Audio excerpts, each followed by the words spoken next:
Welcome to a presentation on how to create a chart which includes time series with different frequencies. In the series list, all series are always converted to the same frequency and calendar. The reason for this is to provide an instant ability to use them all for analysis and their visualization. In this way, calculations, analyses and presentations can be done in a consistent way. This screencast explains how you may alter presenting time series of different frequencies in a chart by performing a frequency conversion and defining the conversion method. As you can see from this chart, it contains time series of different frequencies: German Business Climate Index with monthly frequency and German Gross Domestic Product with the quarterly one. Let us show a couple of examples of how frequency conversion works.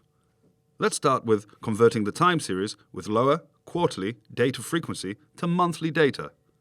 Converting from lower to higher frequency is the default behavior of the application. We change the conversion settings directly in the series list. However, we need to remember that this option changes the frequency settings for the whole document, including all the analyses made here. In order to change the conversion, let's click on the Conversion Settings tab in the series list. The frequency setting shows, by default, the highest monthly frequency. Next, let's change from the to higher frequency conversion method to cubic interpolation. We're using here the cubic interpolation as the simplest method that offers true continuity between the segments of data. By clicking on a time chart, we can see that now we have here a smoother conversion provided by the cubic interpolation method. Now, let's convert the time series with higher monthly data frequency to quarterly data, so that the quarterly data is the average of the 3 months of each of the quarters. In order to change the conversion, let's click again on the Conversion Settings tab in the series list. Here, this time, let's change the frequency setting to lowest quarterly and change the option from the to lower frequency conversion method to average.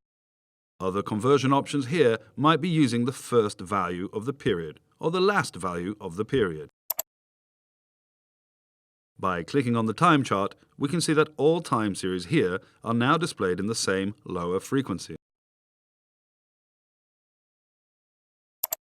The same result can also be achieved by performing one of the analyses available under the Series Operations group, the frequency conversion. Using this analysis allows to change the frequency settings only for the group of analyses made in relation to it. In order to run the conversion, let's make sure the frequency setting shows the quarterly frequency. Next, let's change from the to lower frequency conversion method to average for the same series for which we're modifying the frequency, German Business Climate Index. By adding a time chart to the analysis tree, we can see that all time series here are now displayed in the same lower frequency. Although converting all series to the same frequency greatly helps when doing calculations and analyses, it imposes some limitations when presenting series in charts and tables. If you want your chart to present just the original unprocessed data, converting to a higher frequency works well with line graphs. You might want to select the frequency conversion method to same in order to avoid scaling of flow series.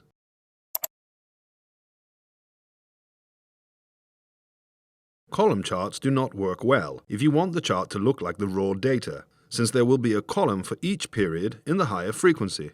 When converting a time series from the higher frequency to lower, it may happen that the last few observations can't be converted to a full new period because some of the data here is missing. For example, when converting a time series from a daily to a monthly frequency. If the data for the last month is missing some days, when converting this series to a lower frequency, this month won't be shown. To avoid losing the last period, you can extend such a time series to contain full data required to include this period in the frequency calculation. In our example, the business survey for US is missing the data for October, preventing us from receiving the data for this month when processing the conversion to the lower frequency. The quickest way to fill in this gap is to use the extend formula in the Macrobond formula language. In the series list, let's click on Formula button next to the SP500 series. We're taken now to the formula editor. In the Series and Expressions area, let's type Extend and select the Extend to End of Month formula. This is a formula extending the time series with the last available value until the end of the month. Let's paste now our series number in between the brackets. Upon completing the formula, we're clicking the Done button. The formula extends the time series with the data from the last observation until the end of October.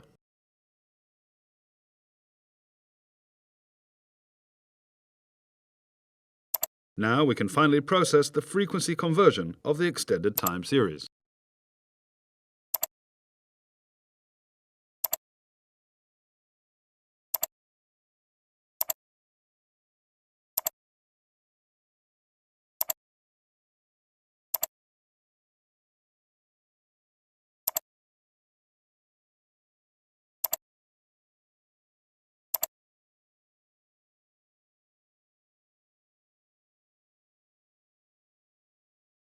This concludes the presentation on how to create a chart which includes time series with different frequencies.